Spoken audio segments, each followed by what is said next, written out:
Welcome to the English with Kirsty podcast from www.englishwithkirsty.com. Here I'll be sharing with you tips, information and other learning resources so that you can improve your business English.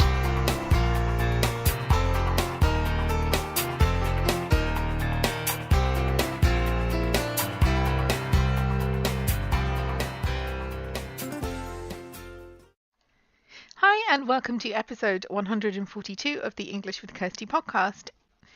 Today we're going to talk about something that I've touched on before, but not really this particular angle, and it is when you're speaking in front of other people or presenting information or giving a talk or anything that you have to do some kind of public speaking, whether that is to people in the room or outside of the room, like something like a podcast or a webinar, something like that. Whatever you're doing, we've talked about how to prepare for this. We've talked about how to get ready for questions, all kinds of things. But like one really basic thing is when people just feel really nervous about speaking in front of other people. And this is a completely normal thing. It's not necessarily a language thing either. I'm going to come on to that in a second.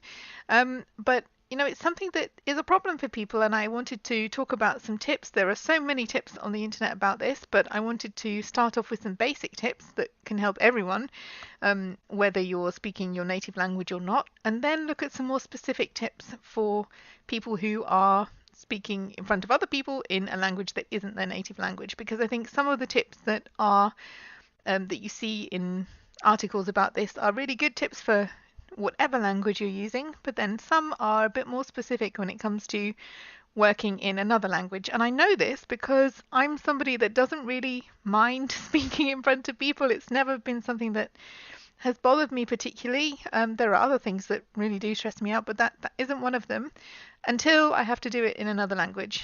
And so I know that for me there is that distinction. So if I have to speak in front of a load of people in English, I can do that. It doesn't really stress me out, and I'm quite lucky in that way. I remember in like school and sometimes at work when I didn't work for myself, I was sometimes volunteered to be the group speaker because I just didn't mind doing it. But if I have to do that in German, and I had to present some information in German earlier this week, I can do it. It's not that I don't think I can do it, but the stress level for me was a lot higher than if I had to do it in English. And yeah, obviously that's normal, but for some people they find it difficult to present in their own language, and then even more so when it's another language.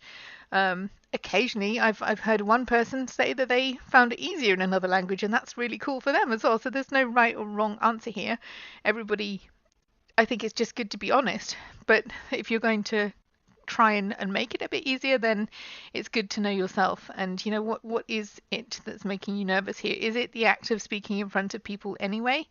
Is it the fact that you have to do it in another language? Is it a bit of both? Is it neither? Because maybe you don't get stressed out and you find it perfectly easy to do it in either your native language or another language, and in that case then you're really lucky and you probably don't need to listen to the rest of this episode. But for anybody who does, then I've put together some tips. So there's 7 general tips and then 7 tips for specifically when you're presenting in a language that isn't your native language.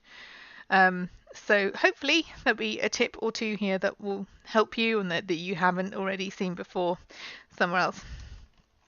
So before you think about this, then think about, you know, is there anything that makes you nervous, and is it the fact that it's speaking in front of people? Because you can find tips to make it easier, but if you really don't love this thing, it's maybe never going to be something that you're going to love. I'm not going to promise that after the tips you're going to suddenly think it's great and it's really easy, because part of it has to do with your natural personality as well. And there are some things that I know, however good I get at them, however much I improve, I'm still not going to enjoy the activity or the task. And I think that's okay. You know, as English teachers, we should be honest about that, especially when you're working with adults, because, you know, adults have that already their own experience in what they enjoy. And some of it is preference rather than just how easily you can do something. So I'm not saying that when you've finished this you're going to absolutely love speaking in front of people, because you know you might not, and that's okay. But the point here is just to make it a bit easier. So General tips.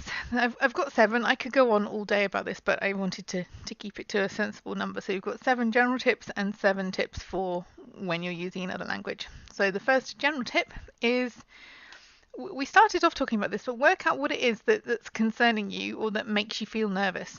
Because sometimes it can be like you're worried about making mistakes. So if it's that kind of problem, you can think, well, okay, that may happen, but if you prepare well, then you know your stuff well, that's a bit less likely to happen. Or if you're worried about what people will think, then kind of think about who's there. And most of the time, unless you're presenting something with some really bad news, like, I don't know, people are going to lose their jobs, then yeah, they will be a hostile audience. But most of the time, people aren't hostile. They're there because they want to listen to what you have to say, or because you're seen as somebody who knows about this thing. So most of the time, people aren't going to be there to give you a hard time. That doesn't mean there aren't occasional unhelpful people in an audience who would try to do that, but generally, people aren't waiting for you to make a mistake so they can laugh at you or look stupid. And I know it's particularly difficult for when all the attention is on you. If you're somebody that doesn't like all the attention to be on you, then that is an uncomfortable feeling, because the whole point of speaking in front of people is that everybody is looking at you, listening to you, and that can feel a bit daunting and uncomfortable if you'd rather not be the center of attention like that. So, I mean, in those kind of situations, I generally suggest that people think about the topic rather than all the people, or just focus on one person, that they imagine that you're telling this one person, not like a big room full of people, but somebody that's just genuinely interested and you're giving them some information, rather than thinking all these people are looking at me, it's scary. Because most people are not looking for you to fail. Most people wish you well. So it's difficult if you're somebody that doesn't want to be the center of attention, but it's got an end. There is an end to this. It's a 10-minute presentation or whatever it is. It's not going to last forever. And I think sometimes it helps just to think that, okay, 10 minutes time. Like if you think 10 minutes is something you're really enjoying doing or something you love, then 10 minutes will fly by. So it's just 10 minutes of your life, and then it's gone, or however long it is. But think of the end, and think that it's not just this big daunting task, but it's going to be over in 10 minutes. And also before that, don't try not to think about it too much. You can prepare, of course you should prepare, but don't spend so much time thinking about it. If your mind starts thinking about, how many people are going to be there and what they're going to say, and just try and distract yourself with something useful for preparing, like running through what you're going to say or what questions you might be asked, trying to keep the preparing side of it to something that will actually serve you and be useful. The second thing is, try not to look down at your notes all the time, and try not to read like you're reading a script, because you won't be able to look around, you won't be able to project your voice well enough. I keep saying this, but you can tell if somebody is looking down or looking away, and it doesn't help your voice to travel, and it doesn't make you sound interested. So yeah, of course, have notes, but try not to look at them all the time. Try not to hide behind them, because the other thing people do if they're not looking down, they put their notes up in front of them like a big protective barrier to keep away all the people that are watching and listening. Don't do that either, because again, that will block out your voice, and it's like you're hiding behind it, and you don't want to be seen to be hiding. So try not to hide. There are other things you can hide behind. I hide behind my hair sometimes one night because it's really long, and it's just nice to just get behind there and then hide behind it. But again, you can't see your face properly if somebody's doing that, and you also can't project your voice properly. So try not to do that, and also try not to think of it like a script, because when you're reading a script, your voice can become really monotonous because you're just reading the words in front of you on the page, and it doesn't sound very interesting. It's very hard to make a script sound interesting unless I have seen people pull it off, to be fair, and what works for me isn't necessarily going to work for everyone here, so you have to find what works for you. For me, I find it a lot easier to work with bullet points and just short notes, and then to speak from them. That's what I'm doing now. I have a list of the 14 points that I want to talk about, but they are just a couple of words on each line for each one. So I'm not reading this, I'm just talking. And that's how I work, and I generally find that works quite well, but I know not everybody will feel comfortable doing that, especially if it's not in their native language.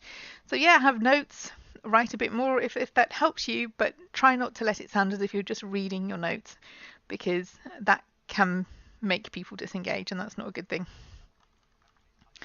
So number 3, take some time to calm yourself, because sometimes the worst bit is the bit just before you start speaking. You know you're going to have to do it. You're walking around feeling nervous. So try and do something proactive so that you go and talk to some people that are going to be listening to you, or find somebody that you know is going to be receptive to what you're saying, or have a walk, because having a walk around can be good for calming your nerves rather than just standing or sitting feeling nervous.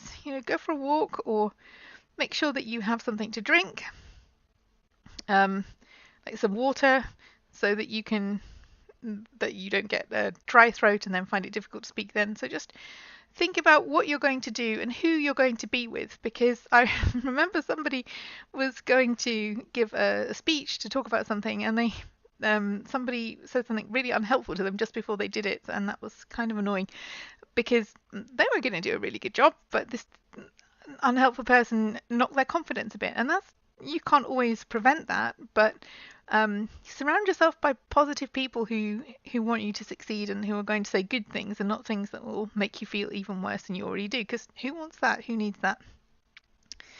Okay, so the next point is, I always say this, but make sure you know your topic and prepare. So there are very few people that can just go and give a brilliant speech or a brilliant talk without any preparation or thinking what they're going to say. I know some people can do it, but most people need a bit of time to think, to make sure they cover all the things that they want to say, to make sure they have any information to hand in case people ask questions, to think about how they're going to present it, so it's not just rambling along, but there's some structure to what you're saying, and the best way to do that is to prepare in advance.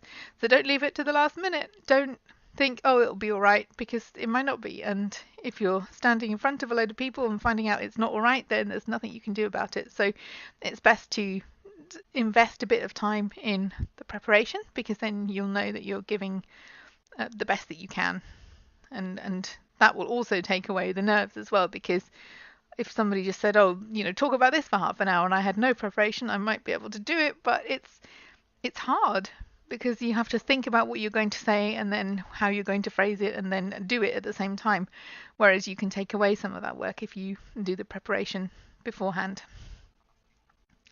And if this is really something that you find difficult, then don't start with loads of people. Don't start giving your first public talk to a group of, I don't know, a big group at a conference. Start small.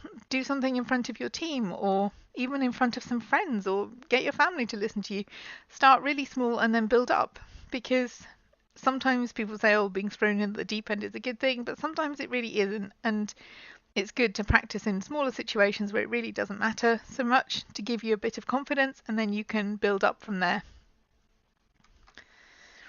And another thing is, you're not an actor rehearsing lines. You're not somebody that has to learn the whole thing off by heart, because if you can do that, then wow, that's impressive. And I do know somebody that pulled that off recently, and that I was impressed. I thought, this is never going to work. You're never going to learn the whole thing off by heart, and they did pretty much. So I was surprised by that, and it did work. But most people will struggle to do that. So don't feel that, when people say, oh, don't look at your notes, the people go to the other extreme and think, I have to memorize this entire talk and know it word perfect and be able to deliver it like that. The only problem with that is, it takes a lot of time to do that.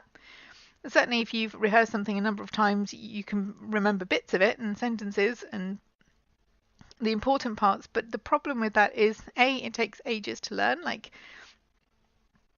even actors, they can get help by what other people are saying, if there's several people in a scene, but if you're delivering a monologue, you have to remember the entire thing. And as I said, some people can do that, but if you can't, it can really throw you when you miss a line, and then you wonder what you were saying, and it's a real problem.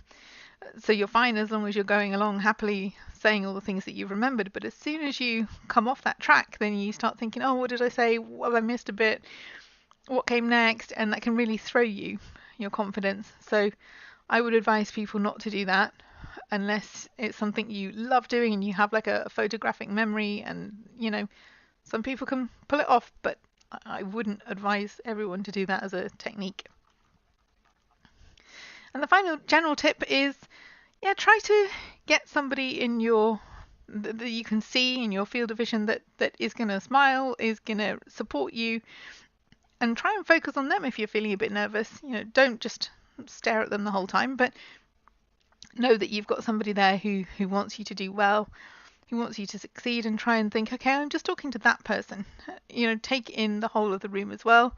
Don't just focus entirely on them, but just think about, okay, I'm just telling them about this, and that's okay because they're interested, they want to know, and rather than thinking, okay, I'm telling 400 people about this and I don't know any of them.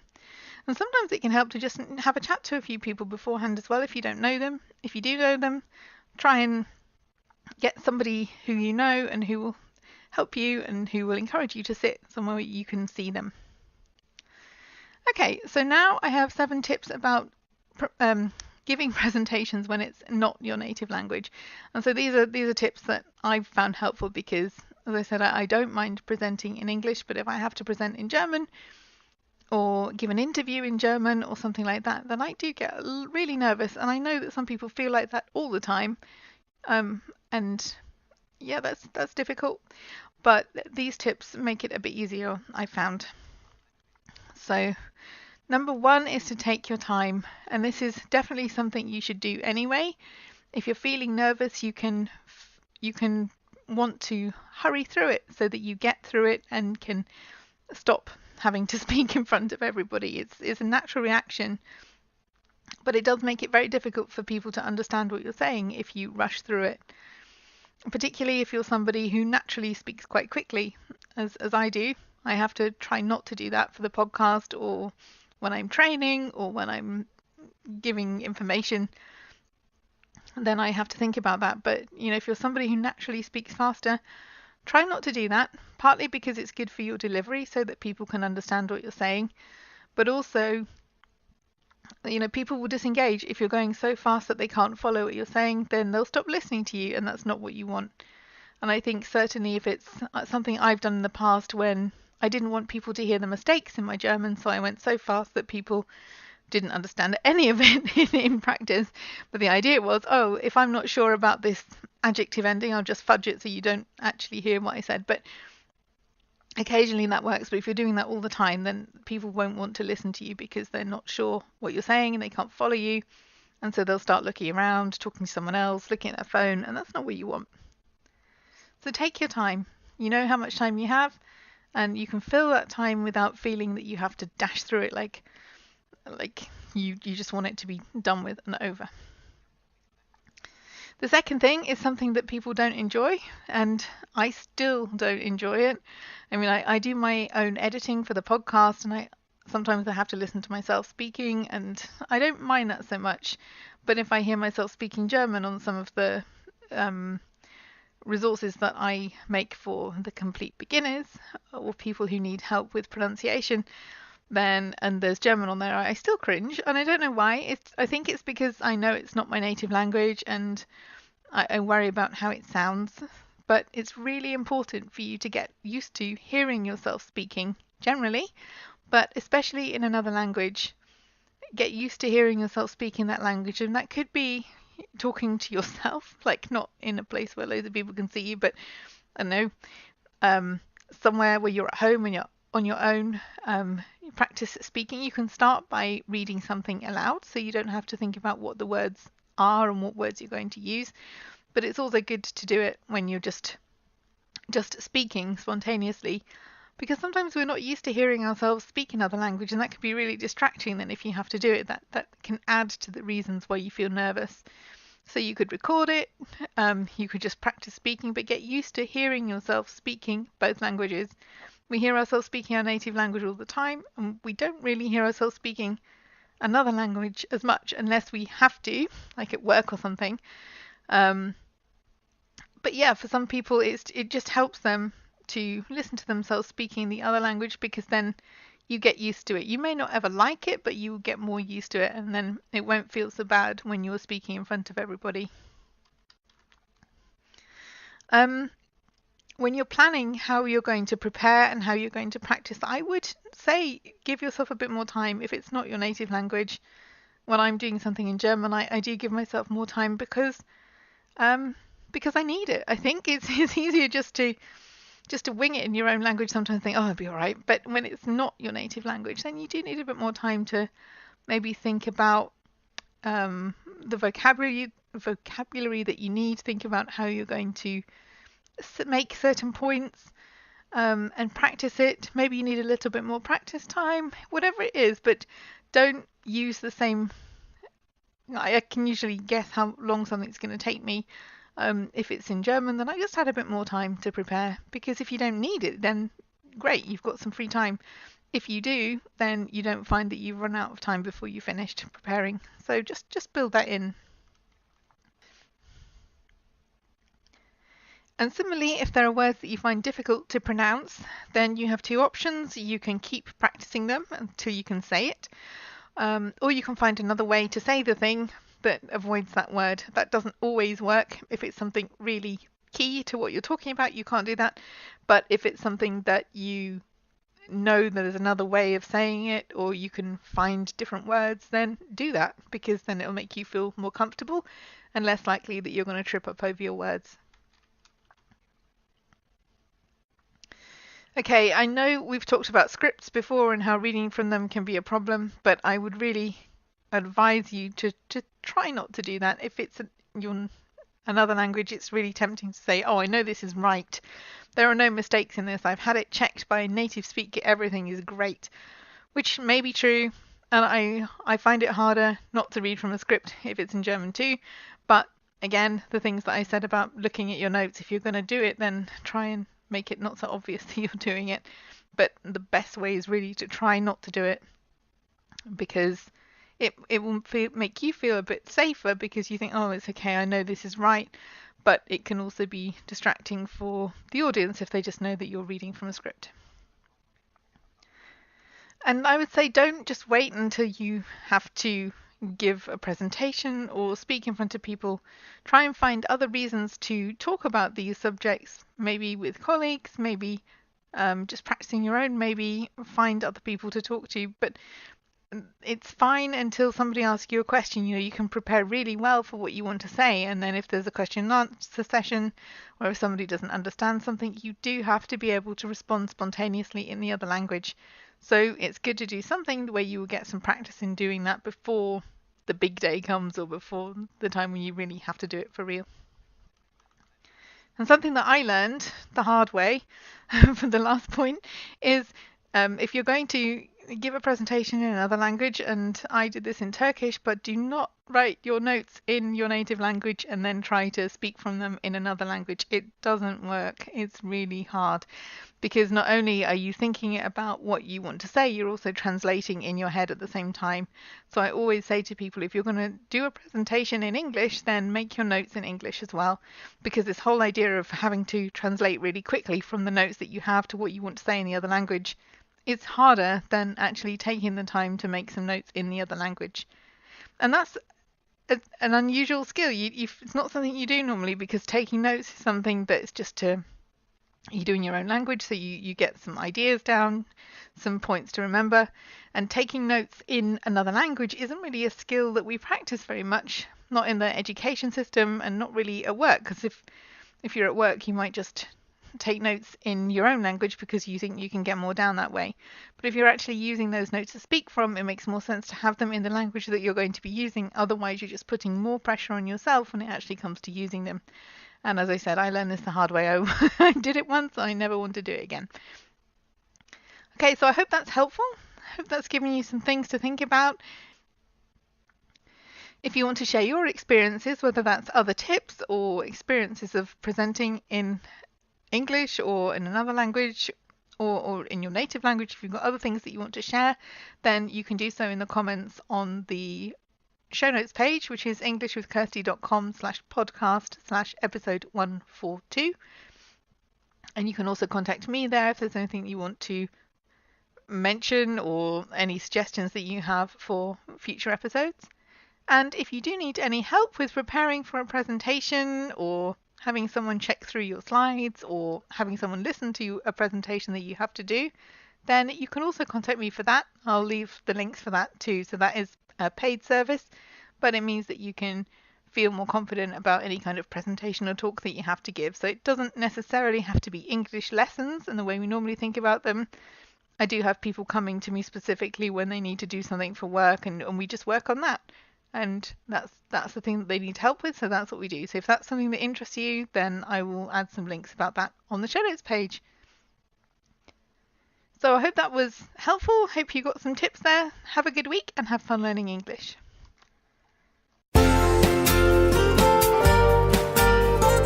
I hope you enjoyed this episode of the English with Kirsty podcast. If you have any questions or comments, my email address is kirsty@englishwithkirsty.com, or you can go to www.englishwithkirsty.com/podcast, where you'll find information about the individual episodes.